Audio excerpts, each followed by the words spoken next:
All right, welcome to the Game 2 2026 SEC Baseball Tournament Postgame Press Conference. We're joined by the Kentucky Wildcats, represented by head coach Nick Mingione, along with pitcher Jackson Jelk and shortstop Tyler Bell. In a moment, Coach will give an opening statement, and then we'll take questions just for the players only, please. Phoebe and Tatum will be passing wireless microphones, so please wait for the microphone and identify yourself when asking a question. Coach? Yep, love the start we got off to. Give our guys a lot of credit to jump off to a good lead and then tip your cap to Vanderbilt. I mean, they had some good swings. They put some good balls in play. Barely were out of reach for, I think, 3 of them, and they put the balls in play. We didn't necessarily make the pitch or the play, and that's the difference in the game. So credit to them, but loved our team's fight right there to the very end. That's what we do. We keep games close and we stay in the game. So, yeah, credit to them. They did a good job. All right, if there are questions for the players, please raise your hand. Wait to be called on. On the right side, second row. Jackson, I know you had the mound visit, and it looked like the trainer came out there. Were you hurt at all? What was going on there? Yeah, I just felt a little bit of discomfort in my ankle, but I think I just needed it to pop or something, and then felt good after. Right in front of him, on the right. Tyler, Fennell works at such a fast pace. What's it like trying to bat against him? Yeah, really just controlling the clock. This is my 3rd time now facing him after last year and earlier this season. And then, last year I was a little bit caught off guard by it, and this year going in, I was like, I'm just going to control it and not let him play the game. I'm going to play the game for him. Third row, on the right. Mitch Davis, MitchDavisShow.com. Tyler, heading into this now regional play, what is your message to your team after a disappointing loss to that really good Vanderbilt team? What's the message to the rest of the guys? Just stay consistent, keep grinding, and just be ready for whatever's next.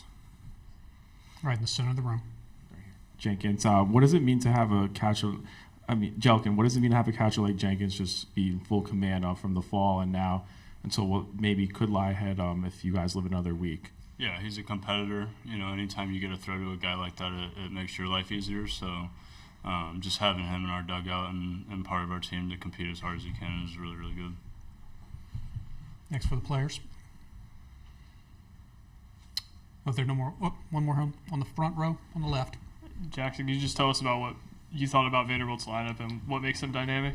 Yeah, they got a lot of good bats. You gotta be on top of mixing speeds and locations with those guys, and they showed that they can put the ball in play when they need to, and didn't execute enough pitches today, and that was the story of the game. So, Any more for the players? If not, Jackson, Tyler, thanks for your time today. Absolutely. Good luck the rest of the way. Thank you. Thank you. Thanks, guys. You might be able to catch the bus. All right, questions for Coach. We'll start here on the second row on the right. Well, Nick, if it was up to me, I'd put you in. But tell me, why do you feel like this is an NCAA tournament team that you have at Lexington? Well, thanks, Steve. Make sure you tell everybody that, all right? Now, we beat the best teams. If you look at our resume, in order to be considered one of the best teams, you have to beat them.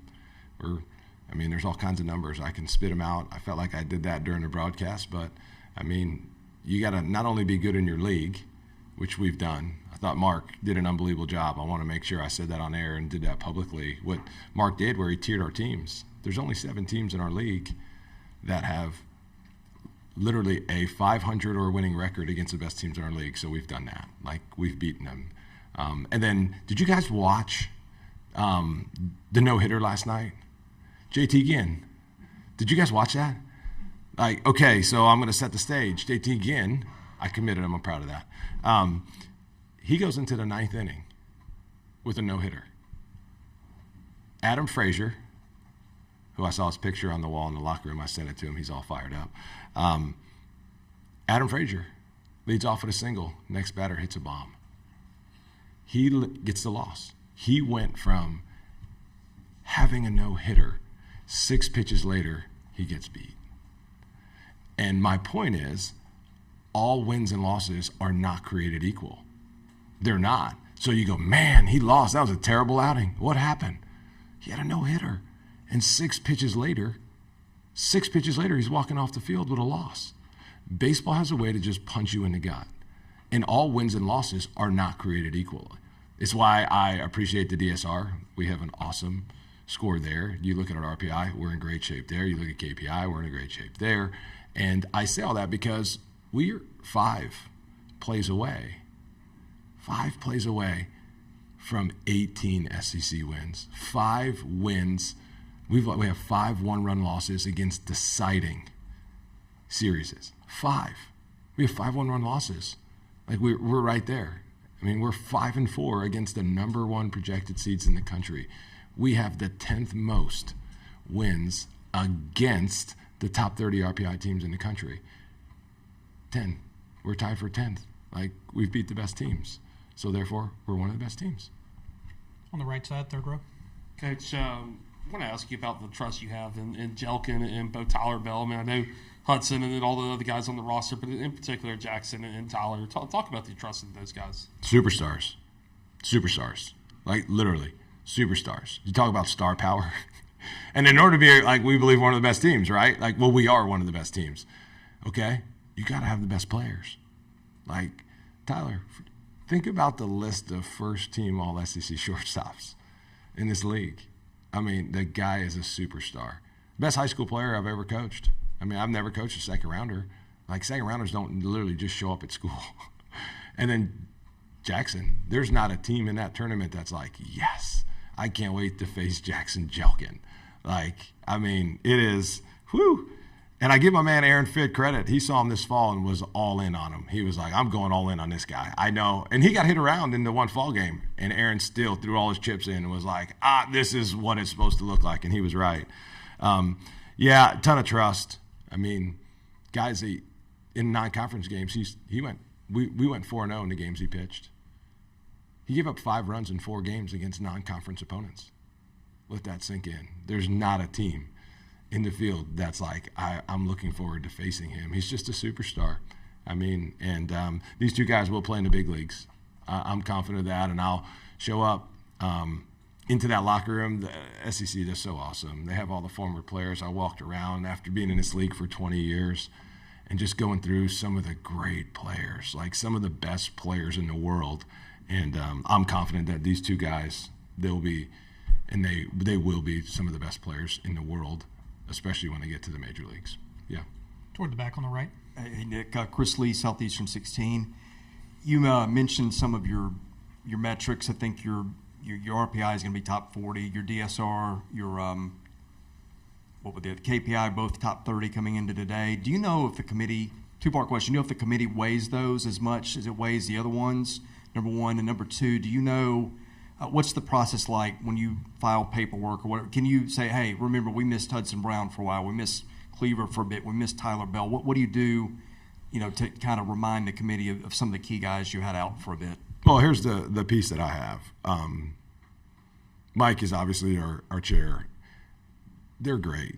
Like, they're going to do their homework, So what they look at or how much, I would say I would probably more for them, like how much they're going to weigh. But they're going to look at all those things, and they're going to do their homework.